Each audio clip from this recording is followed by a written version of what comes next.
Assalamualaikum warahmatullahi wabarakatuh. Alhamdulillahirabbil alamin.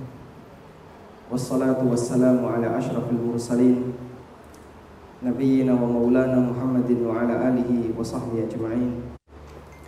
Wa asyhadu an la ilaha illallah wahdahu la syarikalah wa asyhadu anna Muhammadan abduhu wa rasuluh sallallahu alaihi wa ala alihi wa sahbihi wa sallam tasliman katsira. Tsumma amma ba'd. Yang pertama, memastikan HP Bapak Ibu semuanya dalam kondisi mobile data dimatikan. Ikuti saya ya. Punya saya sudah mati. Baik. Kita sambung dengan membaca buku Pengantar Fikih Jual Beli dan Harta Haram. Sebelumnya saya mohon maaf agak telat, dan telatnya cukup lama, lebih dari 40 menit. Semoga Allah Subhanahu wa taala tetap memberikan kita keberkahan atas kegiatan belajar yang kita lakukan. Silakan Anda buka mulai halaman pengantar. Halaman yang keempat.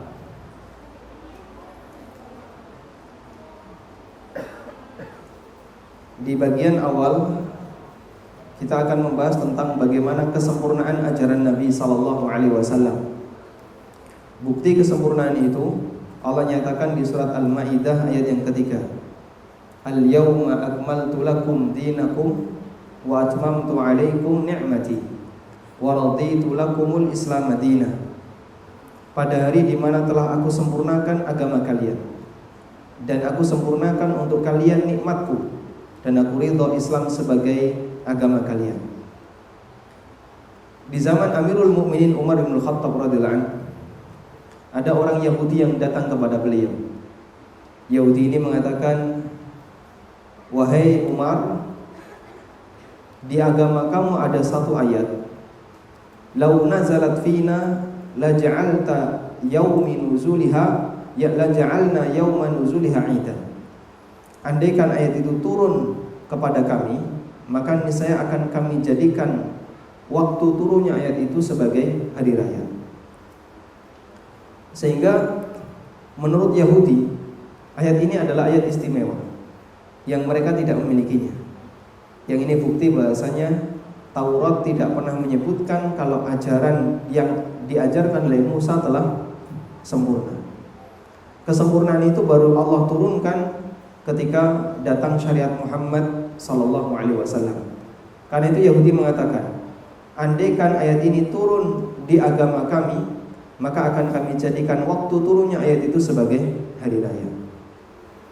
Pelajaran yang bisa kita ambil bahwasanya dalam fikihnya Yahudi, hari raya yang mereka miliki itu berdasarkan latar belakang sejarah tertentu. Artinya mereka menetapkan ini adalah hari besar, ini hari raya. Itu latar belakangnya adalah karena dia punya cerita sejarah di tanggal itu. Kalau tidak punya latar belakang sejarah, maka mereka tidak menjadikan hari itu sebagai hari besar. Sangat berbeda dengan fikihnya Nabi Muhammad SAW. Dalam ajaran umat Muhammad SAW, hari besar itu apakah semuanya punya latar belakang sejarah? Jawabannya tidak. Kita punya dua hari raya, Idul Fitri dan Idul Adha.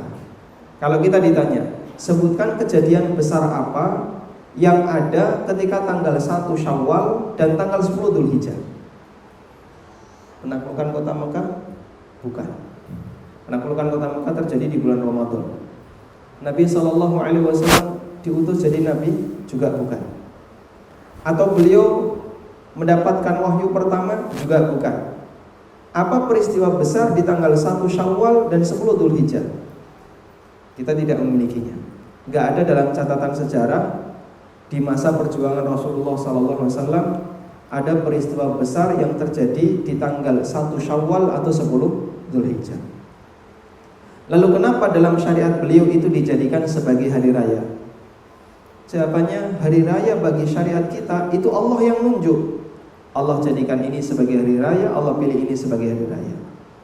Karena itulah untuk penetapan hari raya bagi umat Muhammad SAW bukan berdasarkan kejadian dan latar belakang sejarah, tapi Allah Ta'ala yang memilihkan.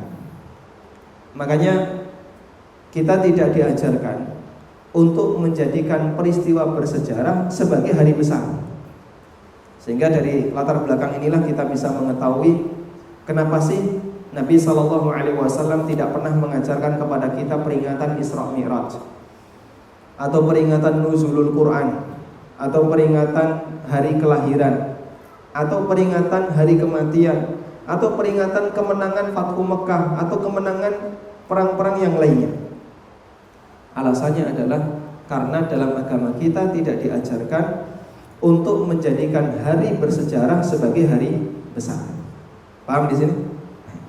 Makanya kita bisa menilai dari sekian banyak hari besar yang dimiliki oleh kaum muslimin, kenapa bagian ini beberapa negara ahlu sunnah yang lainnya tidak turut menyelenggarakannya?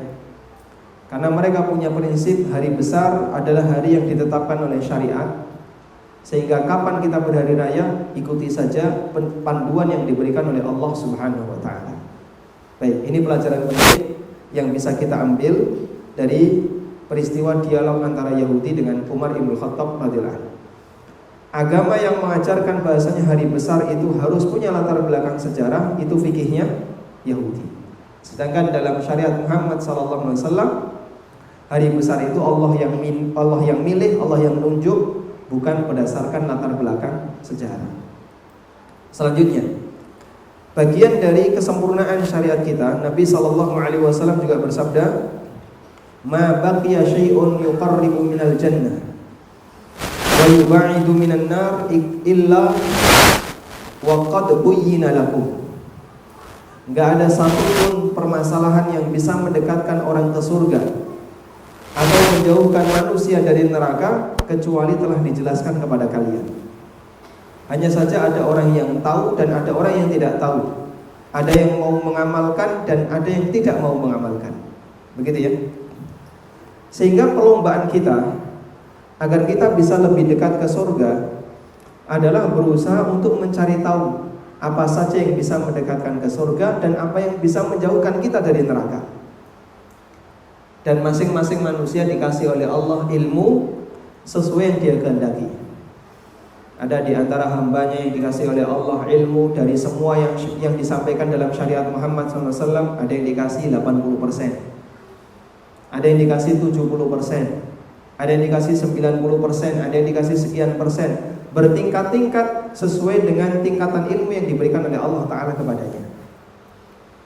Anda dikasih berapa persen? Bapak Ibu sudah punya ilmu syariat berapa persen? Sudah punya berapa Pak? Nggak pernah ngukur ya. Dan kita juga nggak bisa ngukur. Dari sekian banyak syariat yang Allah berikan kepada Nabi Muhammad SAW, nggak mungkin ada manusia yang tahu semuanya. Sebagaimana juga nggak mungkin ada bagian syariat yang tidak diketahui semuanya. Paham kalimat ini? Saya ulang. Nabi SAW dikasih syariat oleh Allah 100%.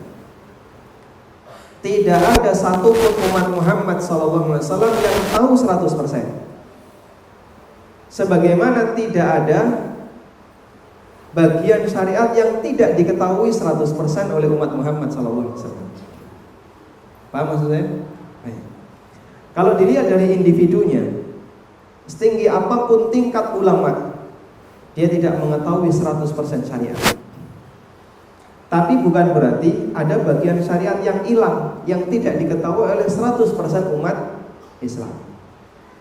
Sehingga misalnya di dunia ini saat ini ada, anggaplah 1 juta ulama. Jumlah kaum muslimin berapa di dunia?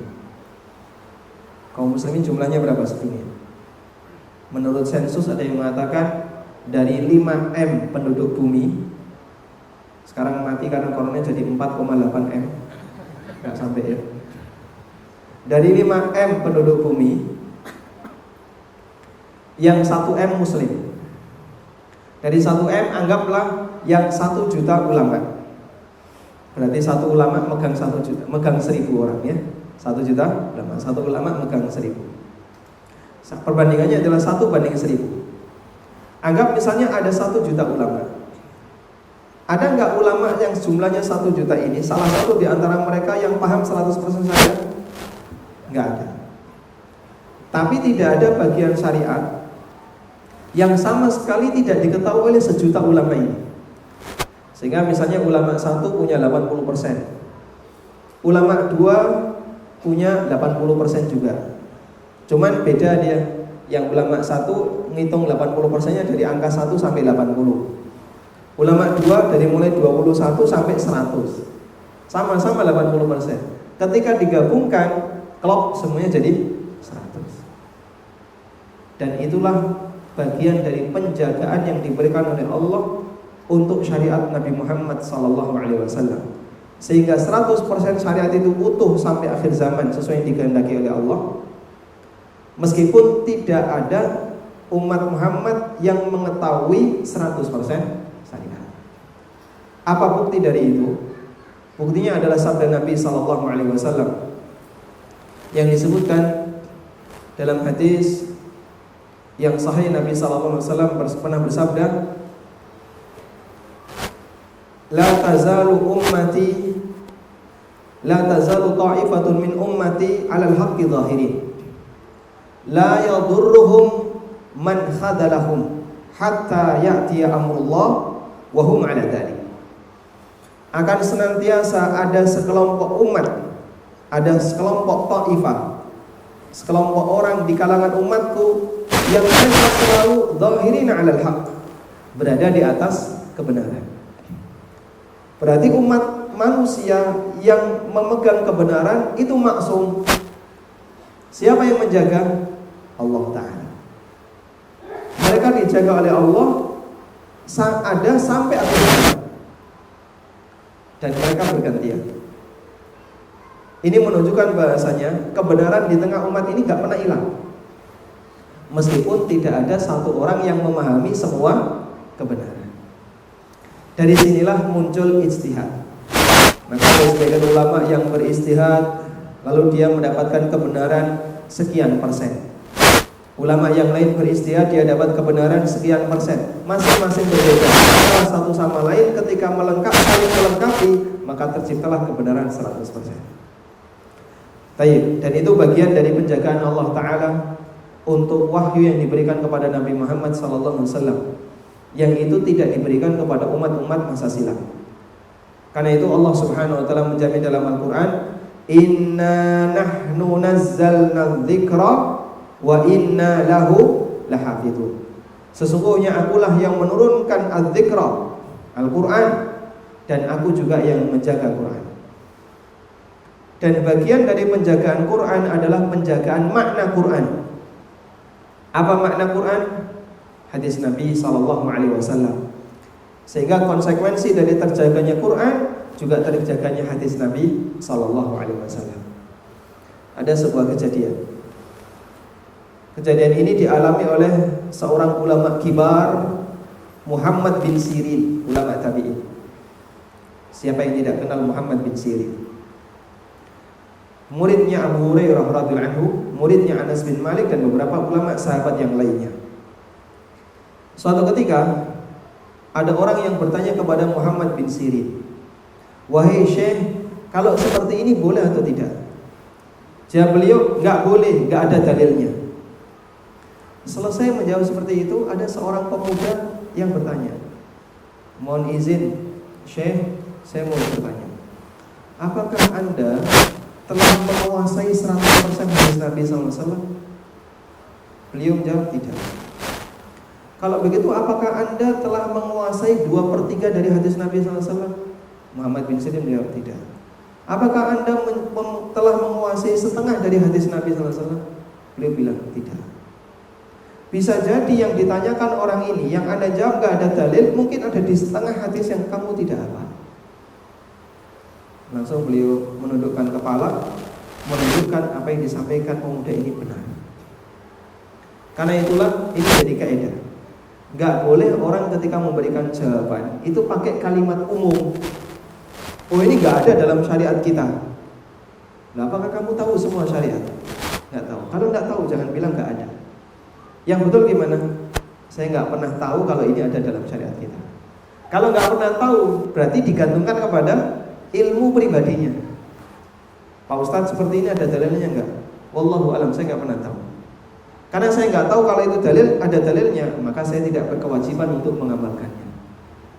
Namun bukan berarti ini boleh dijadikan sebagai alasan. Ketika orang berkreasi dalam masalah ibadah, lalu dia diingkari, Anda tidak boleh kreasi seperti ini tidak ada dalilnya. Loh, bisa jadi ada dalilnya yang Pak Ustadz nggak hafal. Loh, enggak, masalahnya kamu punya dalil atau tidak? Oh, saya tidak tahu. Kalau tidak tahu ya jangan mengamalkan begitu. Karena kalau tidak tahu, kita tawakuf. Tawakuf itu artinya di posisi tidak maju, tidak mundur, diem. Karena urusan akhirat itu ketika salah bisa menyimpang jauh. Dipahami insyaallah? Baik. Sekarang kita lanjutkan mengenal ilmu fikih. Anda nanti kalau misalnya di buku ini perlu dioret-oret saja. Ini sudah pindah milik belum? Buku ini ada yang bawa buku? Banyak ya? Dipinjemi atau? Oh, beli. Baik, sudah pindah milik. Baik, silahkan dioret-oret ya. Sekarang kita lanjutkan mengenal ilmu fikih.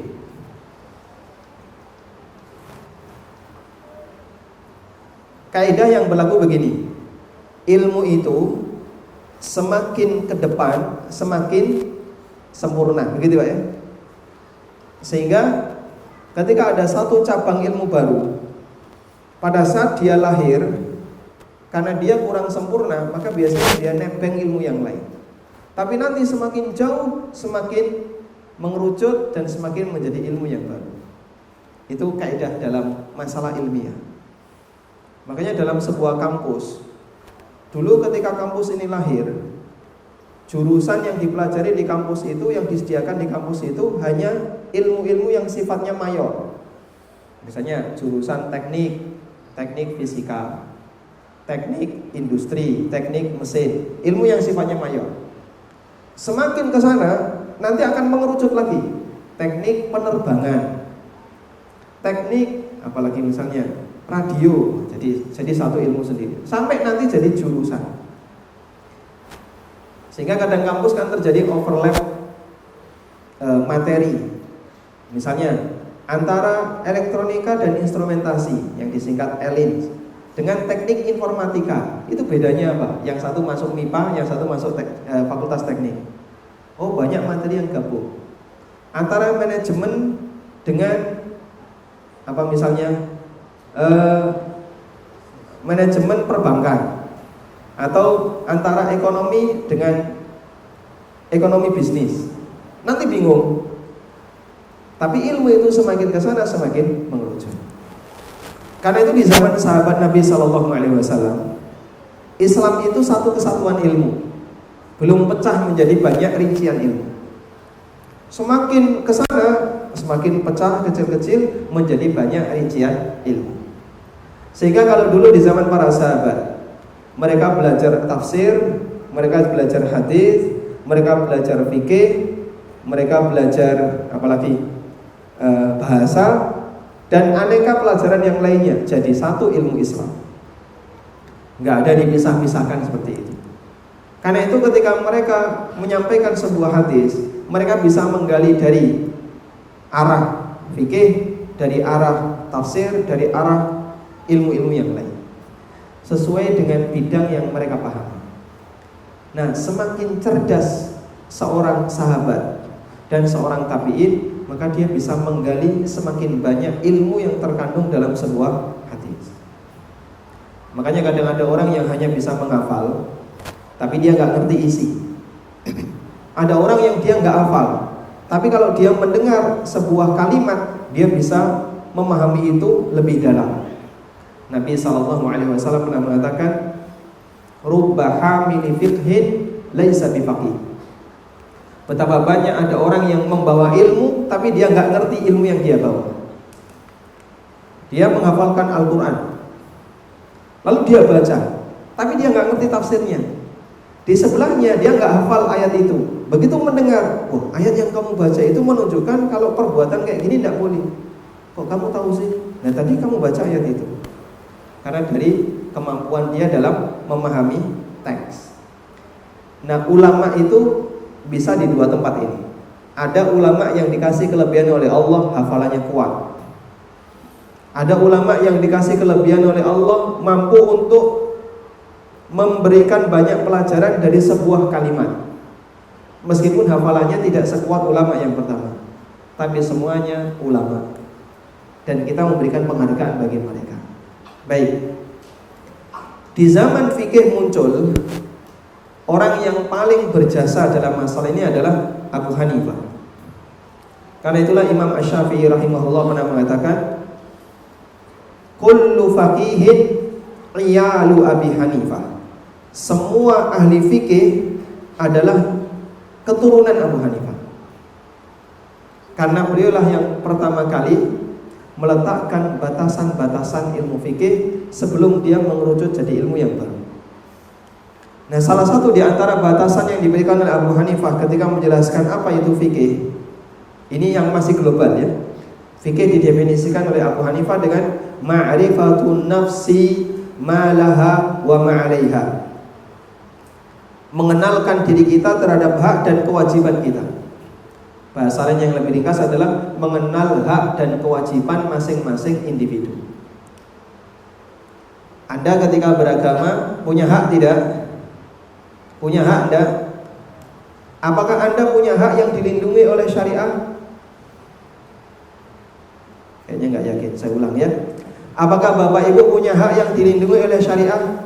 Punya. Contoh ya? Darah, maksudnya apa? Harta, darah, maksudnya donor darah.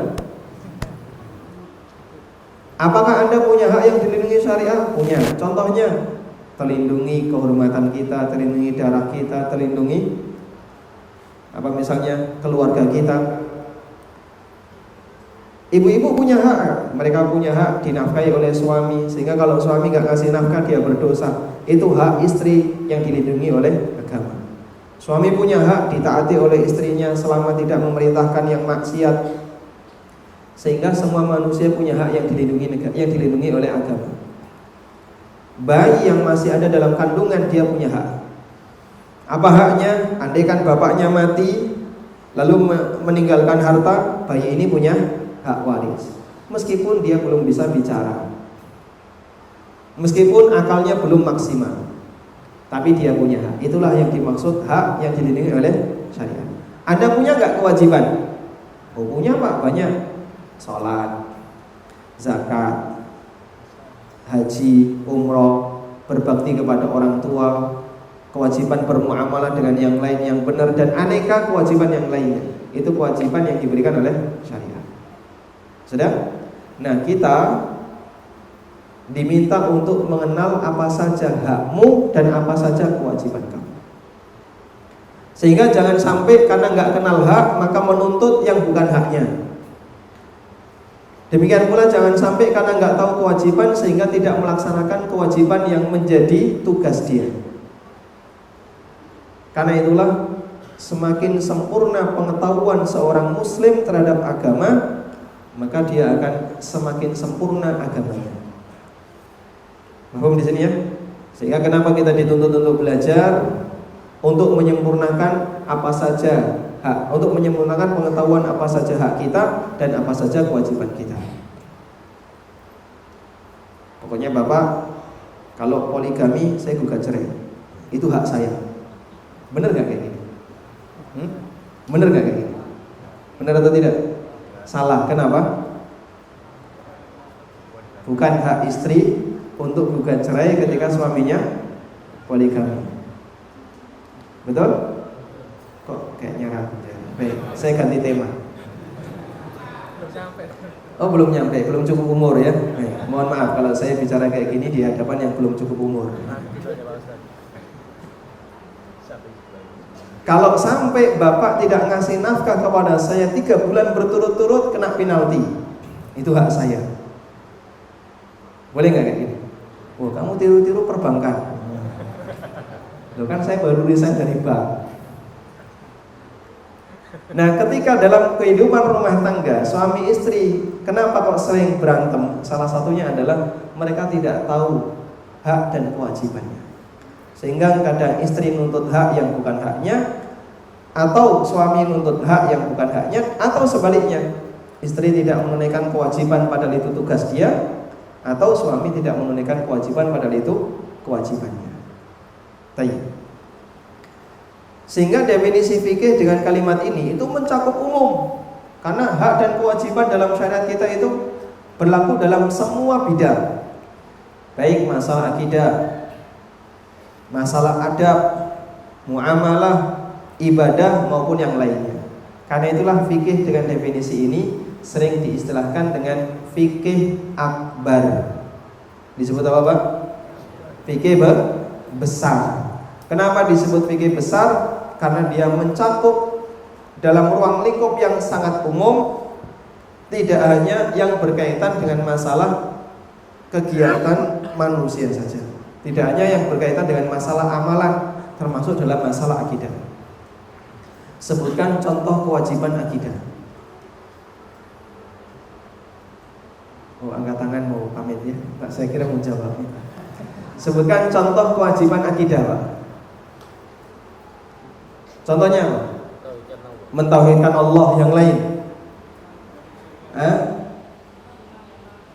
Mengimani Allah, mengimani berita-berita yang datang dari Allah. Contoh yang lain, meninggalkan kesyirikan, mengenal Allah, itu adalah kewajiban kita.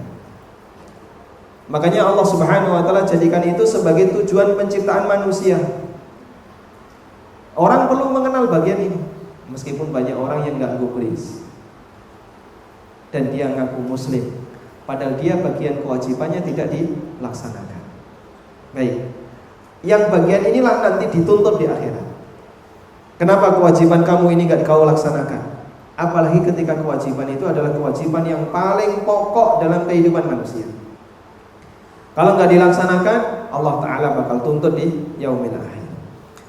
Kemudian dalam perkembangannya setelah fikih menjadi cabang ilmu yang semakin mengerucut, maka didefinisikan oleh para ulama sebagaimana definisi yang tertuang di situ.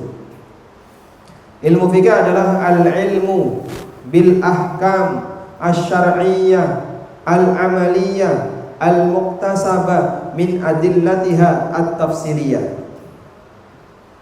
Ada 7 kata yang itu kalau dirangkai jadi definisi ilmu. Ini cara saya kalau menghafalkan ya. Dalam kalimat ini ada berapa kata? Oh, ada sekian. Saya hitung aja. Al-ilmu bil ahkam asy-syar'iyyah al-amaliyah al-muktasabah min adillatiha tafsiliyah. Ada 7 kata. Baik, Anda nggak perlu menghafal. Nanti kalau ditanya orang, buka saja buku ini ya. Sekarang coba kita lihat batasan ini. Fikih itu ilmu. Sehingga kalau bukan ilmu nggak masuk ranah fikih. Contohnya apa, Pak? Mimpi itu bukan ilmu. Karena tidak ada istilah ilmu yang dimiliki oleh selain Nabi yang bersumber dari mimpi. Atau gedabrus, itu juga bukan ilmu. Karena dobos itu tidak masuk kategori ilmu, nggak terukur. Baik, saya mau tanya, apa yang dimaksud dengan istilah ilmiah? Ilmiah itu apa sih, Pak? Ilmiah itu apa? Oh, penelitian ini ilmiah, penjelasannya ilmiah. Ilmiah itu apa, Pak? Memiliki dasar. Ilmiah, dosen ngerti ya kayak gini ya. Apa itu ilmiah? Sesuai realita. Karena ilmu itu kan cuma menyampaikan informasi dari yang dia tahu. Sehingga kalau orang menyampaikan sesuatu secara ilmiah, berarti dia menyampaikan sesuatu sesuai realita. Makanya kalau misalnya ada seorang dosen, dia ngasih penjelasan dengan bahasa yang penuh dengan isasi ya. Reboisasi, urbanisasi, pokoknya serba terasi ya. Hanya sebatas penggunaan istilah, tapi kalau tidak sesuai dengan esensinya, itu justru malah menjatuhkan nilai sebuah karya tulis. Apalagi ketika penjelasannya tidak sesuai realita. Orang misalnya mau membuat penelitian tentang A, tapi ternyata kesimpulannya tidak sesuai realita. Jangan sebut ini ilmiah. Ini bertentangan dengan prinsip ilmiah. Ilmiah itu jika dia sesuai realita. Makanya definisi ilmu yang disampaikan oleh Imam Ibnu Utsaimin adalah meyakini sesuatu yang sejalan dengan realita. Berarti akidah yang tidak sejalan dengan realita itu bukan ilmiah. Akidah yang tidak sejalan dengan realita bukan ilmiah. Contohnya Pak, kamu jangan meludah ke sumur. Kenapa? Nanti tidak bingsul. Apa hubungan antara meludah ke sumur dengan bingsul? Gak ada. Ini khurafat, tahayul. Karena tahayul hasil hayalan, tidak ilmiah. Awas nek nglungguhi bantal udunan. Termasuk diantaranya adalah berbagai macam pantangan-pantangan yang disebarkan di tengah masyarakat tapi tidak punya landasan ilmiah. Tidak ada bukti dalil. Silakan merapat Pak. Tafadhol, merapat. Memberi kesempatan yang baru datang.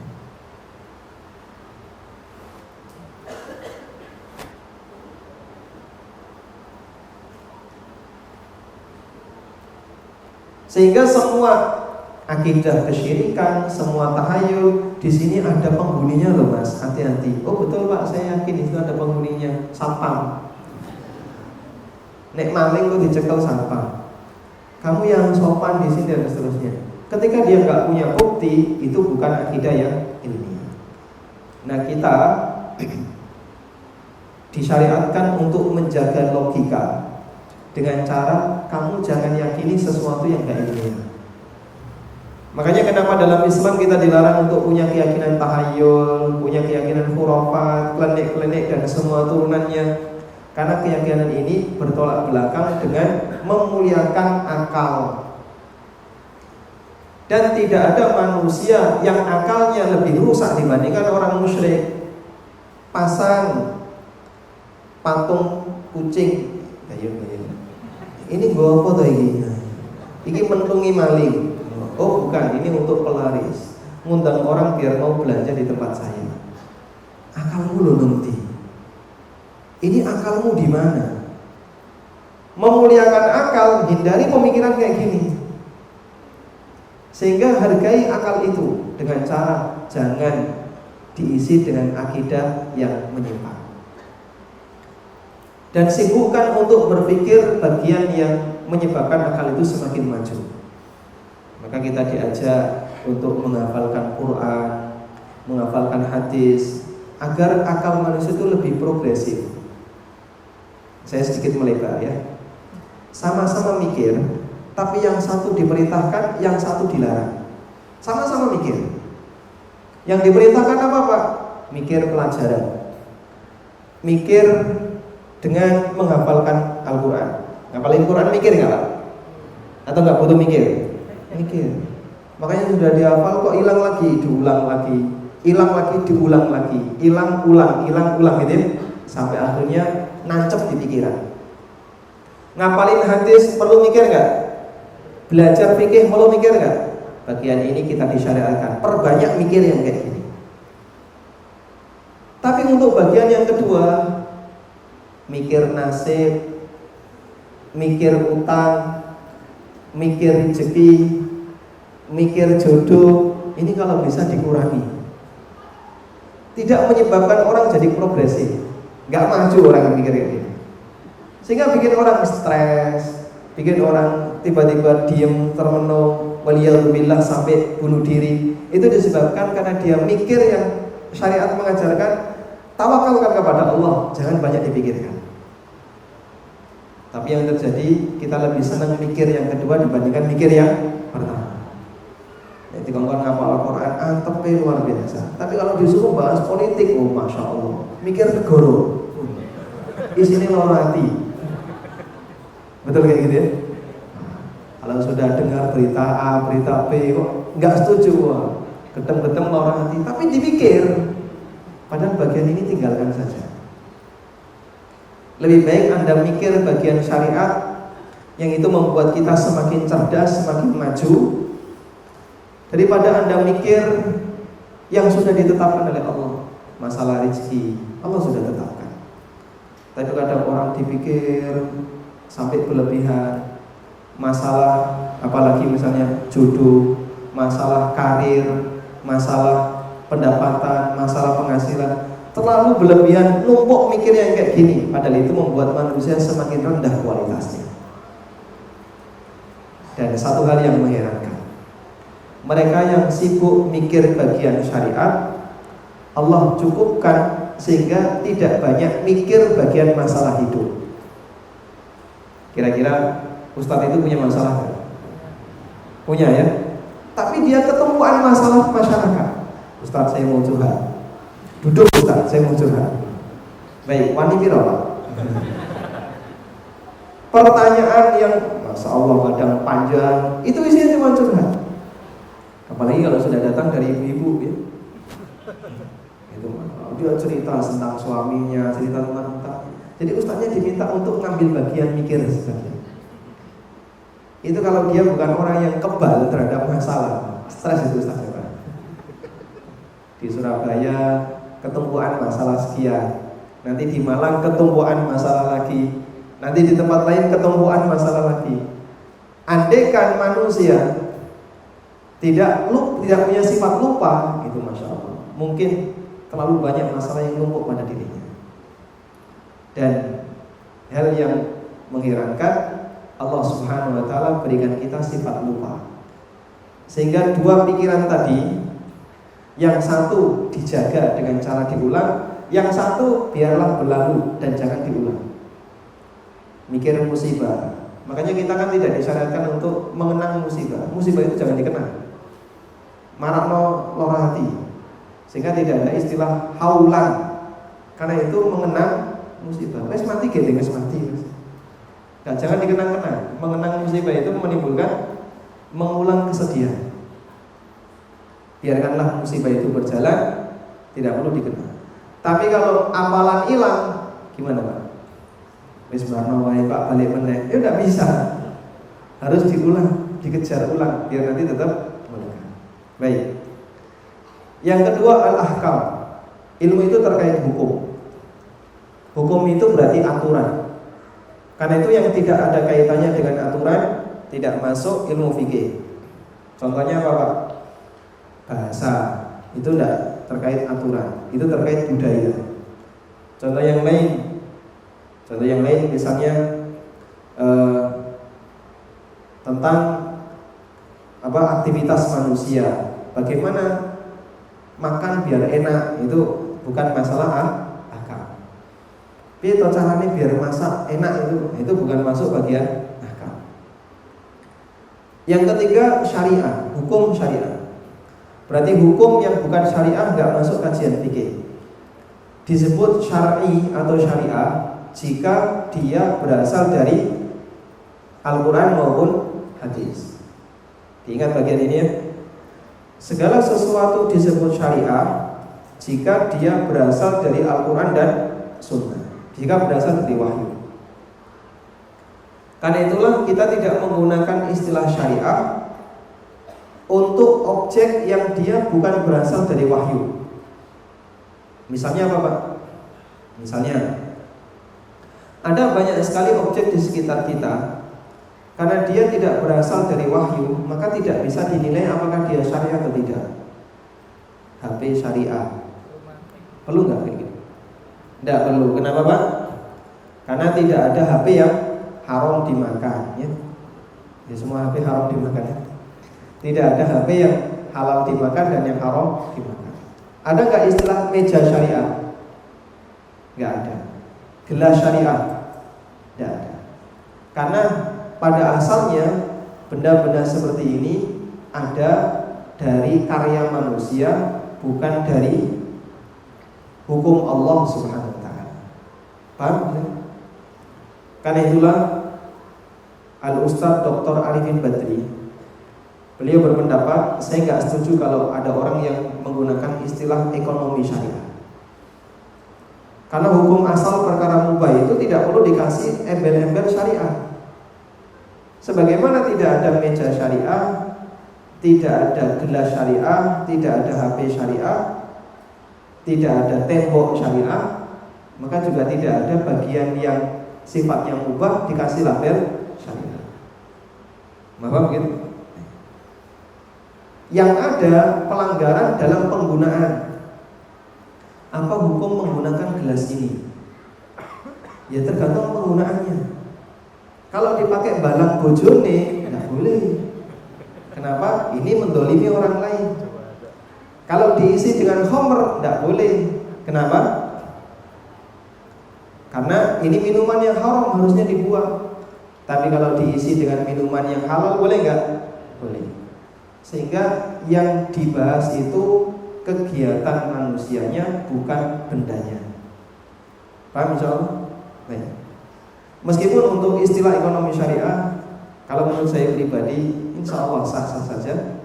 Karena ekonomi itu kegiatan, bukan barang. Tapi kalau benda, hukum asalnya tidak perlu dikasih label.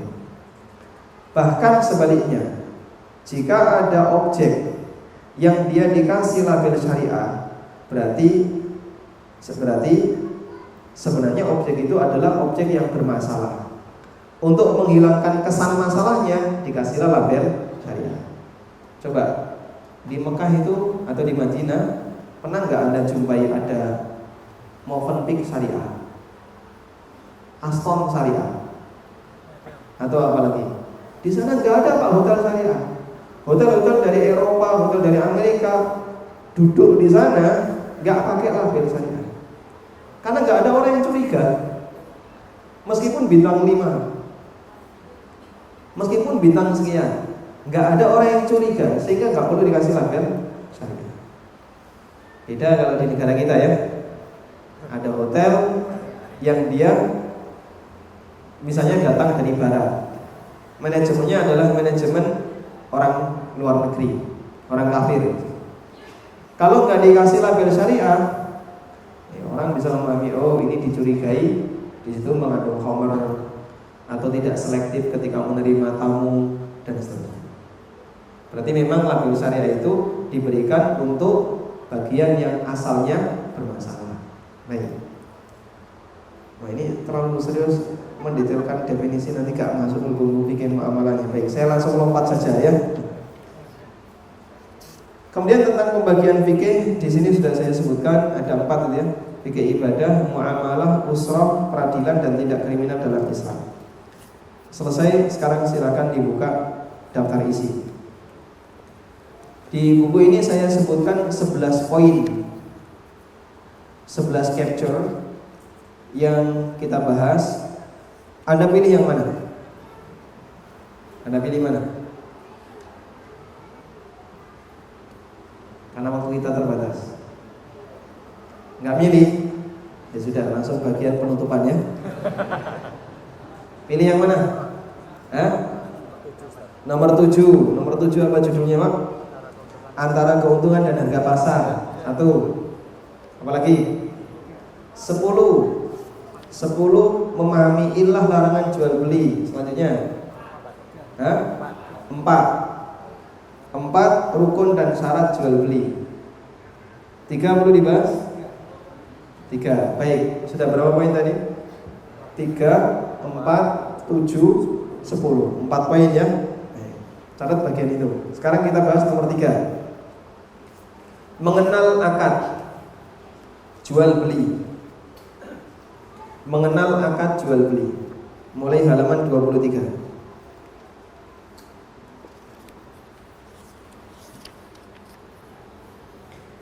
Baik, apa beda antara akad dengan akad jual beli? Apa beda antara akad dengan akad jual beli?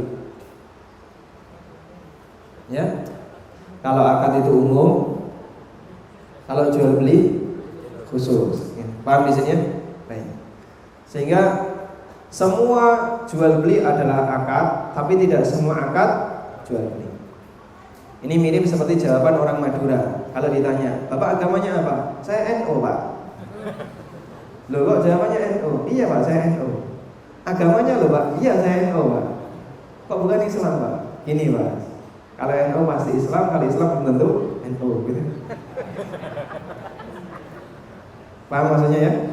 Sehingga apa perbedaan antara akad dengan jual beli? Semua jual beli pasti akad, tapi tidak semua akad jual beli. Paham insyaallah? Lalu apa akad jual beli? Akad jual beli hanya berlaku untuk objek yang sifatnya fisik. Sedangkan objek yang non fisik, jasa dan semua turunannya itu masuk dalam akad ijarah. Masuk dalam akad ijarah. Baik, kita lebih fokus untuk objek yang bentuknya fisik. Sudah? Meskipun bisa juga akad ijarah disebut jual beli jasa, tapi dia disendirikan, ada akad tersendiri karena aturannya berbeda dengan akad jual beli biasa. Jual beli secara bahasa dari kata bai'un. Kenapa disebut bai'un? Dari kata ba'a yang artinya satu depa. Karena orang ketika melakukan akad jual beli, maka depannya dijulurkan untuk melakukan serah terima. Baik, ini makna bahasa. Kita tidak berkepentingan dengan makna bahasa terlalu serius. Dan jual beli itu tidak harus pembayarannya dalam bentuk uang. Yang penting di sana ada serah terima. Berarti dia akad dua arah. Karena akad itu ada yang searah, ada yang dua arah. Contoh akad yang searah. Utang, hanya menyerahkan saja. Contoh yang lain, titip, hanya menyerahkan saja. Hibah, hanya menyerahkan saja. Akad-akad yang searah di sini tidak ada serah terima, adanya hanya menyerahkan, tidak ada penerimaan. Paham ya? Baik. Sementara akad jual beli di sana ada serah terima. Yang diserahkan itu disebut iwad, yang diterima disebut muawwad. Saya ulang ya. Dalam akad jual beli ada apa? Serah terima. Yang diserahkan disebut apa? Iwad. Yang diterima disebut muawwad. Sehingga kalau Anda beli air minum 3.000 rupiah, Anda bayar 3.000, namanya apa ini? Iwad. Sedangkan air minum ini namanya muawwad. Jelas tahu? Tahu atau belum? Hah? Jelas atau belas? 12. Baik, insya Allah paham ya. Yang diserahkan namanya apa? Yang diterima? Kalau Anda bayar 3.000 dapat air mineral, iwatnya yang mana? Uangnya. Muawwadnya yang mana? Air. Baik. Kemudian kita lanjutkan ke pembagian jual beli. Dilihat dari alat tukarnya. Di situ ada 3. Barang dengan uang dengan barang, barang dengan barang, kemudian uang dengan uang. Dulu sudah pernah kita bahas. Dari 3 jenis transaksi ini mana yang paling sulit dilakukan? Dilihat dari aturannya. Uang dengan uang. Saya tidak perlu jelaskan latar belakangnya. Dan di buku ini sudah saya sampaikan alasan kenapa uang dengan uang paling sulit. Pengaruhnya adalah kita mendapatkan satu kesimpulan bahwa uang itu dalam syariat kita hanya boleh dijadikan sebagai alat tukar dan tidak boleh dijadikan sebagai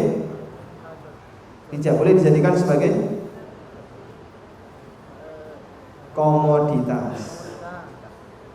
Uang hanya alat tukar dan bukan komoditas. Makanya kenapa setiap kali kita menyinggung bank selalu, atau setiap kali kita bahas riba, kenapa kita nyinggung bank? Karena di negara kita satu-satunya lembaga yang menjadikan uang sebagai komoditas adalah bank. Disinilah kita bisa memahami. Anda bisa lihat di footnote halaman 28. Berangkat dari pemahaman ini, kita bisa mengetahui keterkaitan firman Allah yang menjelaskan bahwa lawan riba adalah jual beli, sebagaimana disebutkan surat Al-Baqarah ayat 275. Artinya inti dari jual beli adalah pengadaan barang atau jasa yang dijual kemudian mendapatkan margin keuntungan. Sementara riba hanya bermain di sektor uang dan uang. Maka perbedaan yang paling mendasar antara riba dengan jual beli adalah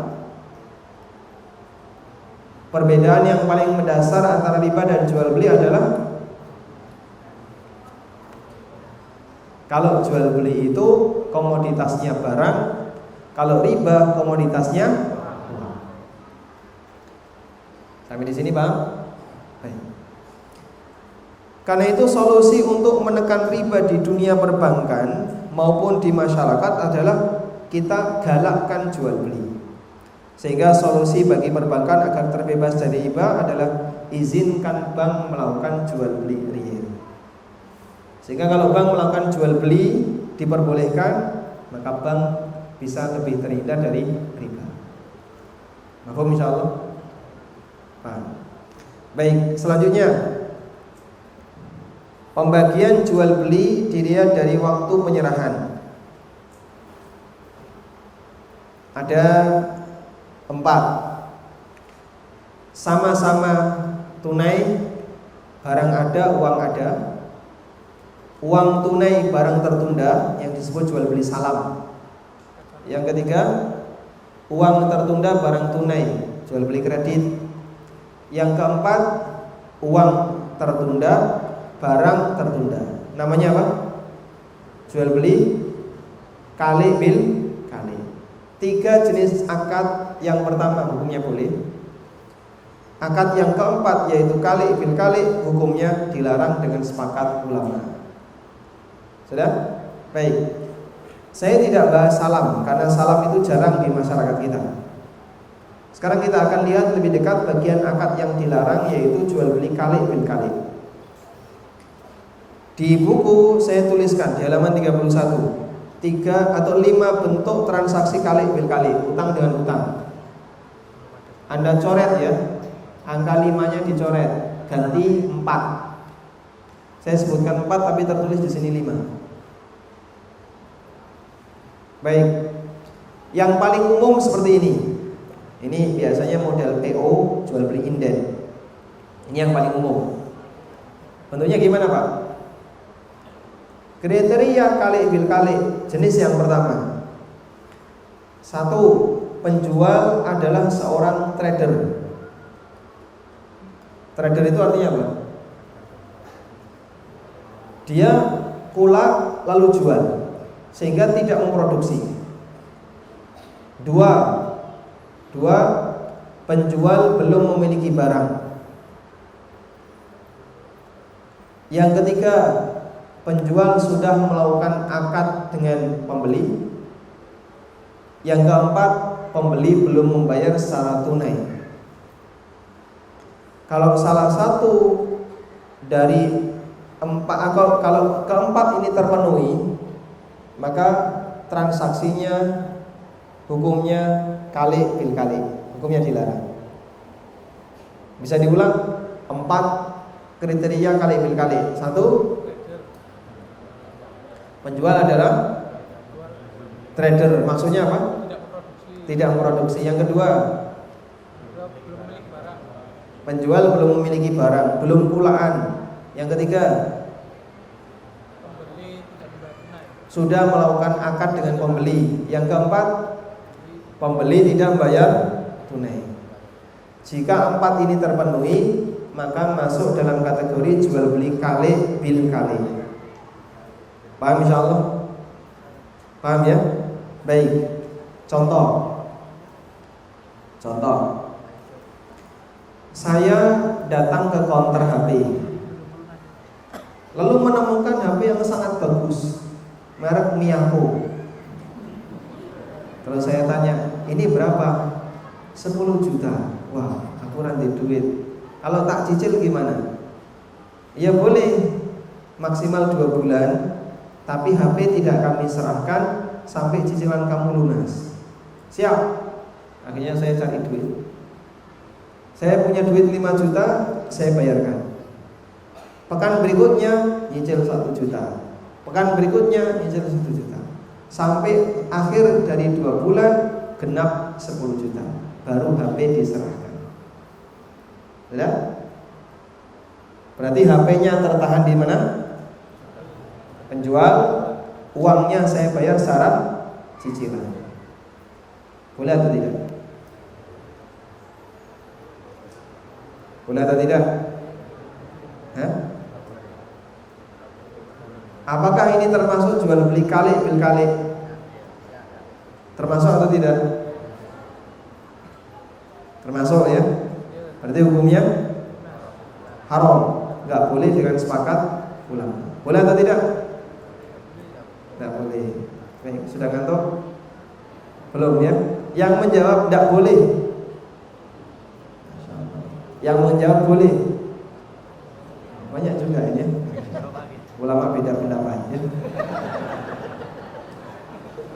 Dan memang betul kasus ini ulama beda pendapat. Dalam kasus ini tidak terjadi kali bil kali. Kok bisa Pak? Karena penjual sudah memiliki barang. Waktu saya datang ke counter, barangnya sudah ada belum? Sudah. Berarti apakah masuk kali bil kali? Tidak. Terus kenapa nggak boleh? Nggak boleh karena hakikatnya di situ adalah melakukan akad jual beli, namun objek transaksi, objek yang diperjualbelikan tidak diserahkan, tapi dijadikan barang jaminan. Ya, itu ulama beda pendapat, seperti Anda tadi ya. Meskipun tadi jawabnya ngawur, tapi mirip seperti jawaban ulama. Menurut Hanafiyah ini tidak boleh. Alasannya adalah kalau sudah terjadi akad, seharusnya terjadi perpindahan hak milik. Dan kalau terjadi perpindahan hak milik, ya harus diserahkan, jangan ditahan. Maka menahan ini hukumnya dilarang.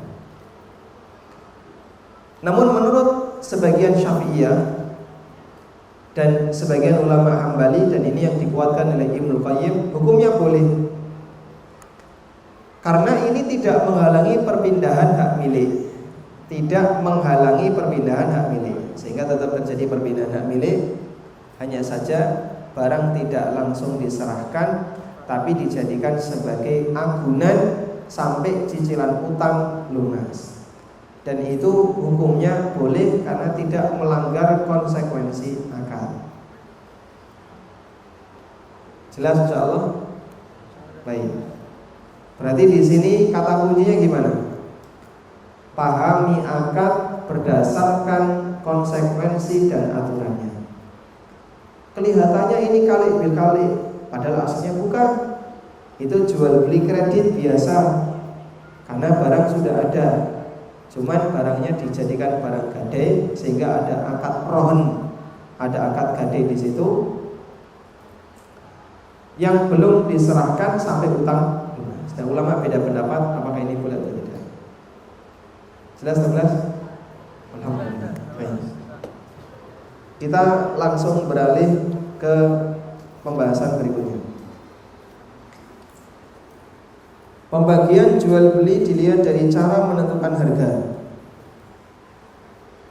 Pembagian jual beli dilihat dari cara menentukan harga.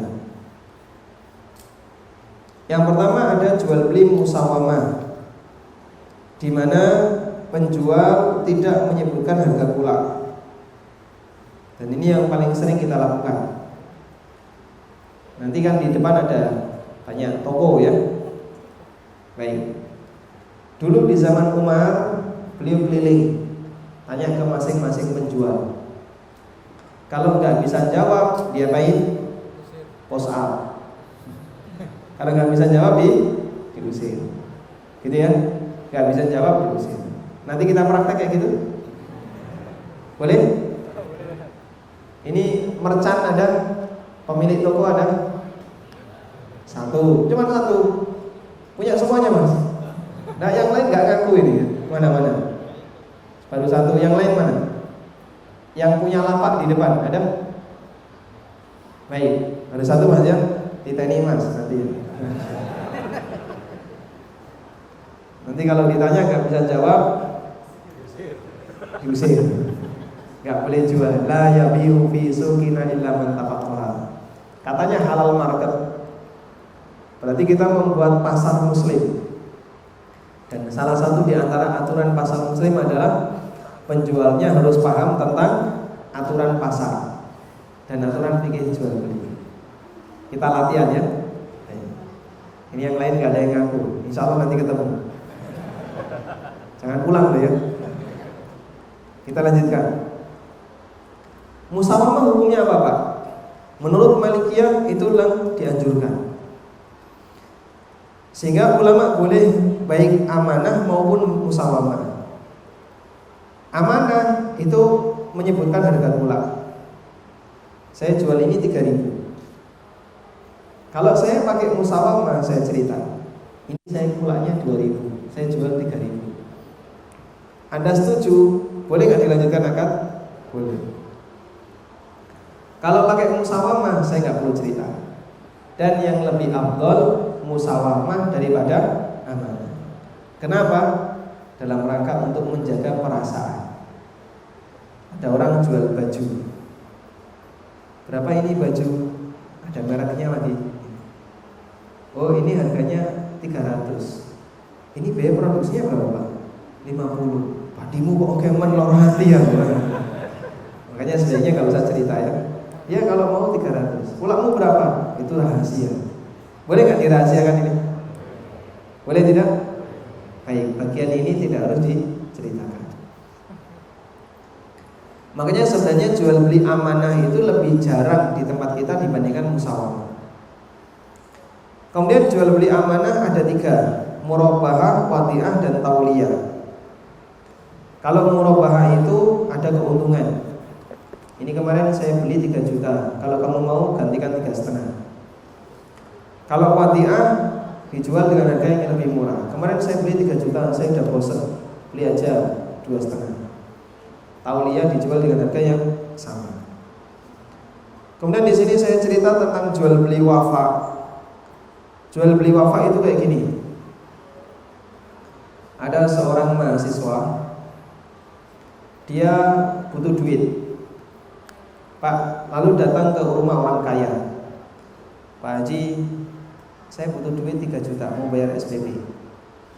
Ini saya punya laptop, harga normal 5 juta.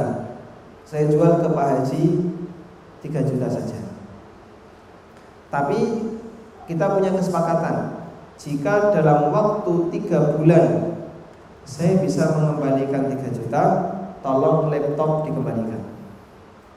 Oh iya, tidak apa-apa, siap. Dikasihlah saya 3 juta. Saya bawa uang 3 juta untuk bayar SPP, Pak Haji bawa laptop. Akad kayak gini boleh nggak? Akad kayak gini boleh nggak? Boleh atau tidak? Tidak. Kenapa? Kenapa? Sudah pindah hak milik. Jadi kenapa akad ini tidak boleh? Karena dalam akad ini konsekuensi akadnya tidak dijalankan. Konsekuensi akad tidak dijalankan. Paham ya? Apa konsekuensi akad? Terjadinya perpindahan hak milik. Ini malah janjian. Nanti kalau sudah 2 bulan kita sama-sama saling mengembalikan. Uang tak kembalikan, tolong laptop dikembalikan. Loh, ini apa-apaan? Itu sama dengan orang yang melakukan akad nikah. Bulan depan kita pisah, mahar dikembalikan. Apa ini namanya? Mut'ah. Maka sebagaimana boleh sebulan, boleh sepekan, boleh sehari, boleh sejam 2 jam. Kita akan nikah sejam loh ya. Nanti jam 9 pisah. Jam 8 check in, jam 9 check out. Apa hukumnya? Haram. Gak ada bedanya dengan zina. Dan itu semarak di negeri yang Allah Ta'ala kasih adab dalam bentuk banyak kuman dan virus gitu. Baik. Karena itulah di sini saya sebutkan tentang pendapat para ulama mengenai hukum jual beli wafa, dan kesimpulannya jual beli wafa hukumnya sama dengan utang bergadai. Sehingga hakikatnya adalah mahasiswa ini utang 3 juta, sementara yang menjadi jaminan laptop tadi. Paham di sini? Nah, coba kita baca kasus suku Kritel, halaman 41. Ketemu? Mikrofon bisa dinyalain? Bisa. Coba dinyalain, cek.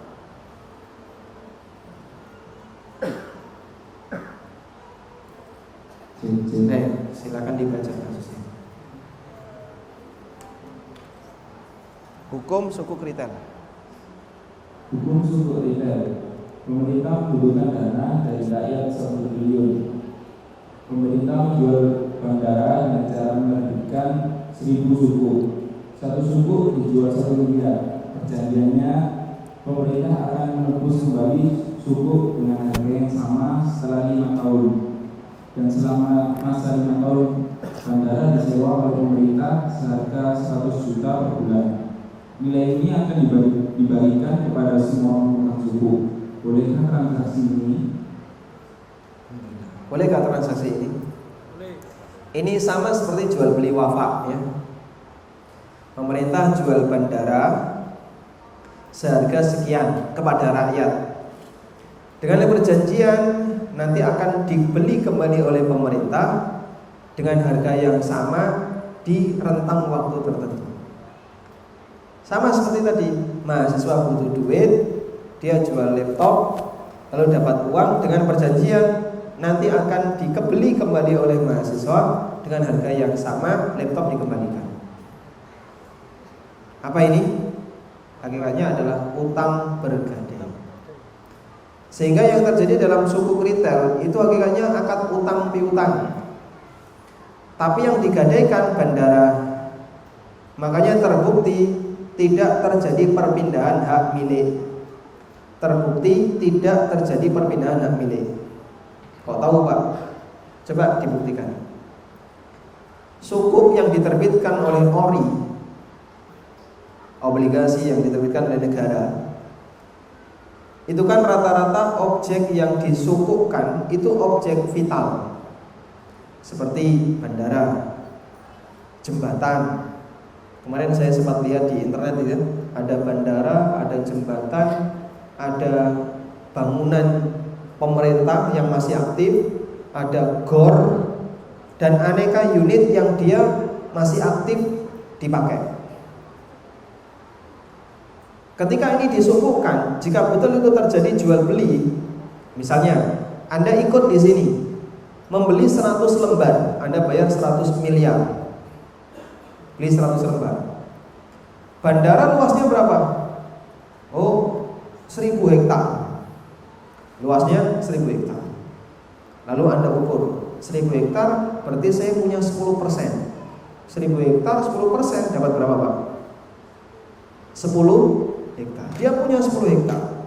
Pas 10 hektar itu berada di landasan pacu. Kalau betul ini saya beli, berarti ini milik saya. Boleh nggak saya mendirikan kandang pitik di situ? Harusnya Bu? Boleh.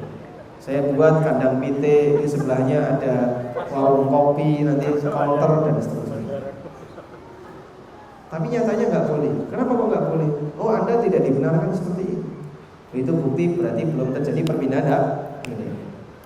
Makanya ketika dialog tentang suku Kritel yang disampaikan oleh Ustadz Erwandi, jika memang serius ini mau dilakukan akad jual beli, seharusnya bukan objek vital, tapi objek yang sudah mangkrak.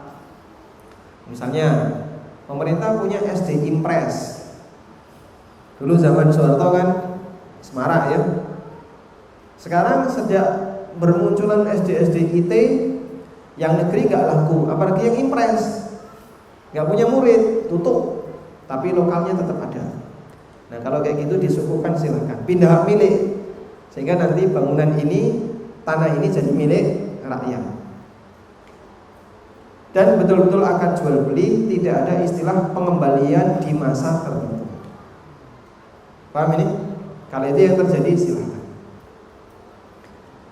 Sehingga di sini yang bermasalah yang mana? Di halaman 41 yang bermasalah yang mana? Ya? Nilai 100 juta per bulan. Ini hukumnya apa? Riba. Kenapa kok riba? Karena itu adalah manfaat dari transaksi utang. Ibaratnya seperti ini. Anda mengutangi seorang petani. Kemudian setelah dia menerima uang utang itu, digadaikanlah sawah. Lalu Anda wajibkan kepada petani ini, Pak, Bapak boleh pakai sawah Bapak, tapi sewa ke saya. Boleh gak kayak gini? Tidak boleh. Ini sama dengan memanfaatkan barang gadai. Jelas insyaallah? Wallah. Baik, alhamdulillah. Semangat di belakang. Jelas kita ngerampung ya. Kajian berakhir 10 menit lagi. Berikutnya adalah rukun dan syarat jual beli. Saya singkat saja. Rukun jual beli ada 3. 3 itu apa saja Pak? Subjek, objek, sigot. Subjek pelaku akad, objek yang ditransaksikan, sigot adalah pernyataan kedua belah pihak untuk melakukan akad secara saling ridho. Sudah? Sedangkan syarat jual beli itu adalah kriteria tambahan dari rukun agar rukun ini sah dipergunakan. Misalnya rukun subjek. Subjek yang kayak gimana sih yang dia boleh melakukan akad jual beli? Nah, berarti subjek ini harus memenuhi syarat. Rukun objek, objek yang memenuhi syarat. Baik, sekarang rukun subjek syaratnya ada 2. Syarat terkait subjek ada 2. Di buku ada ya. 1 bisa dibuka di halaman syarat jual beli. 1, subjek harus pemilik atau wakilnya. Maka kalau dia bukan pemilik, tidak boleh. Kita tidak boleh mentransaksikan barang yang bukan milik kita. Dan insya Allah semua orang dipahami. Baik, bolehkah takmir masjid membelanjakan uang infak masjid? Bolehkah takmir masjid membelanjakan uang infak masjid? Boleh atau tidak? Boleh atau tidak? Tergantung belanja apa ya. Kalau dipakai untuk kepentingan masjid, berarti dia jadi wakil. Tapi kalau untuk kepentingan pribadi, berarti dia berarti dia menggunakan dana yang bukan miliknya untuk jual beli. Hukumnya nggak boleh. Paham insyaallah? Yang kedua, baik, sekarang begini, apa ciri wakil? Apa ciri wakil? Karena banyak orang yang bingung. Apa sih bedanya antara reseller dengan wakil? Apa beda antara reseller dengan wakil? Apa beda? Ini termasuk dropshipping yang boleh karena jadi wakil dan dropshipping yang dilarang karena bukan wakil. Baik, ciri wakil 1, dia dapat tugas dari pemilik, dapat izin dari pemilik. Pak, ini tolong jualkan. Atau dia minta izin, Mas, barangmu boleh saya jualkan enggak? Oh silakan, berarti dia jadi wakil. 2, wakil itu tidak perlu bayar. Kalau dia diminta bayar, berarti bukan wakil, tapi pembeli. Misalnya, Pak, motornya boleh saya ikut jualkan? Oh silakan, tapi bayar dulu ya, baru dijualkan. Misalnya, nah ini berapa ini? 5 juta. Saya bayar 5 juta, baru saya bawa, saya jualkan. Kalau nggak laku, saya kembalikan. Ini bukan wakil, tapi apa ini? Pembeli. Sehingga saya diminta untuk membeli dulu, baru silahkan dijualkan. Setelah itu baru saya boleh ngambil margin. Ini bukan wakil. Dan ini umumnya di dropshipping, gitu ya. Konsumen transfer dulu, dropshipper nyari ke supplier, baru beli, kemudian barang dikirim. Andaikan dropshipper itu tidak perlu bayar, dia hanya menjualkan saja. Pak, di tokomu kan banyak barang-barang, ada tas, ada sepatu, ada sabuk, dan aneka barang yang lain. Saya boleh bantu jualkan. Oh silakan. Engko nek payu piye? Ya nek payu transfernya ke sini. Ini nomor saya, nomor rekening saya. Berarti ketika dia transaksi, dia itu sebagai wakil dari pemilik. Dia sudah boleh langsung akad dengan customer, meskipun dia nggak megang barang, karena dia wakil. Dan itulah solusi dropshipping. Nanti bayarnya jangan ke dropshipper, tapi bayarnya ke pemilik, ke supplier. Selanjutnya supplier kirim barang ke konsumen, boleh atas nama dropshipper, boleh atas nama yang lain. Yang penting dropshipper ini hanya dikasih fee atau keuntungan dari ketika dia berhasil menjualkan barang. Paham insyaallah? Tapi kalau dia suruh bayar dulu, Pak, tolong kirimkan barang ini ke tempat si A, customer saya. Loh, kamu belum bayar kok, saya suruh ngirim, enggak mau saya. Ya sudah Pak, ini tak transfer dulu. Setelah bayar baru barang dikirim. Ini bukan wakil, ini penjual yang kedua. Dia pula dari supplier, jadi penjual dua, baru dia jual. Nah, dropshipper jenis yang kedua ini yang bermasalah, karena dia sudah melakukan akad dengan konsumen, bahkan sudah menerima pembayaran, tapi dia belum punya barang, padahal dia penjual dan bukan wakil. Paham insyaallah? Alhamdulillah. Yang kedua, subjek harus jaiz tasarruf, memiliki kelayakan dalam transaksi. Dan syarat subjek jaiz tasarruf itu ada 3: baligh, berakal, rasyid. Insyaallah kita paham ya. Berikutnya adalah syarat terkait objek, ada 4. Halal manfaat, mungkin diserah terimakan, jelas kriteria, jelas harga. Kalau keempat ini terpenuhi, boleh ditransaksikan. Kalau salah satu nggak memenuhi, nggak boleh ditransaksikan. Sebutkan benda yang halal manfaat tapi nggak boleh dimakan. HP, gelas, meja, kursi, dan aneka barang yang lainnya. Makanya saya katakan halal manfaat, bukan halal dimakan. Sebutkan benda yang halal dimakan tapi nggak boleh dijual.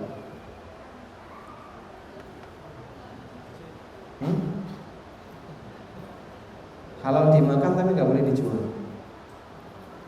Daging kurban. Bagi siapa? Sahibul kurban. Sahibul kurban boleh nggak makan daging kurban? Boleh. Tapi dia jual tidak boleh. Ada? Contoh yang lain. Apa? Bayar zakat. Beras boleh dimakan tapi tidak boleh dijual. Ya boleh jualan beras. Beras zakat boleh dimakan oleh fakir miskin, boleh dijual fakir miskin. Yang wajib zakat tidak boleh makan beras zakat. ASI itu boleh dimakan, boleh dikonsumsi, tapi tidak boleh jual. Maka menjual ASI hukumnya dilarang. Kenapa tidak boleh? Karena merusak aturan nasab. Dan yang kedua, lebih dari itu, organ manusia dan semua yang keluar dari manusia nggak boleh dijual. Dodolan itu tidak boleh. Loh kan ada ya itu. Sak semburan 1.000 ya. Ada? Disuruh ya. Darah itu boleh dijual enggak? Enggak boleh. Sehingga boleh ditabarrukkan, didonorkan tapi tidak boleh dijual. Paham ini? Karena semua yang keluar dari manusia tidak boleh dijual. Gimana Pak? Apa? PMI tidak jual. Satu kantong bayar 350.000 ya. Itu bukan harga darah. Kalau itu harga darah terlalu mahal, bisa jutaan. tapi itu adalah biaya treatment, biaya perawatan biar darah ini tidak rusak. Maka biasanya dia kasih alat pembeku, dikasih apa. Selanjutnya, syarat terkait objek berikutnya adalah memungkinkan diserah terimakan. Kalau objeknya nggak jelas, maka tidak boleh ditransaksikan. Seperti barang hilang, itu tidak boleh ya. Ada orang kehilangan mobil, lapor ke petugas, Pak, Avanza saya baru hilang. Ya tak beli saja, berapa? 30 juta. Bayar 30 juta. Ada dua kemungkinan, nek ketemu untung, nek nggak ketemu rugi 30 juta. Setelah ditransaksikan langsung digoleki ning pasar luak. Ketemu, Pak. Maka transaksi ini namanya apa? Gharar. Yang berikutnya, jelas kriteria. Kalau nggak jelas kriteria namanya jual beli jahalah. Contohnya apa, Pak? Kata orang menjual kucing dalam karung. Kucingnya ada tapi dalam karung, sehingga nggak jelas. Ibaratnya adalah menjual barang tapi kriterianya nggak jelas. Saya jual baju, warnanya apa? Wallahu a'lam. Ukurannya wallahu a'lam. Oke, kalau bapak mau saya jual, kalau enggak apa-apa. Enggak boleh kayak gitu. Nah, dulu di zaman jahiliyah antara nomor 4 dan nomor 5, gharar dan jahalah itu disukai oleh mereka. Karena ada unsur adrenalin, deg-degan. Makanya mereka sering melakukan akad seperti itu. Yang keenam, jelas harga. Kalau harganya nggak jelas, nggak boleh. Jelas harga itu ketika akad ditetapkan salah satu. Kemudian syarat terkait sigot ada satu, yaitu saling ridho. Jika tidak saling ridho, maka akadnya dilarang. Dan di sini saya sebutkan di halaman 79, 78, 79 ya. Penjelasan rukun dan syarat ini panjang. Di halaman 78, 79 Anda bisa perhatikan judul di halaman 79. Semakin sempurna ilmu, semakin ridho. Makanya dalam transaksi kita diajarkan untuk saling terbuka. Wallahu a'lam. Waktu kajian sudah berakhir, pas ya. Baik. Demikian yang bisa kita bahas. Masih banyak beberapa poin yang lain yang belum sempat kita baca. Insya Allah akan kita pelajari di pertemuan berikutnya setelah dulu. Ada?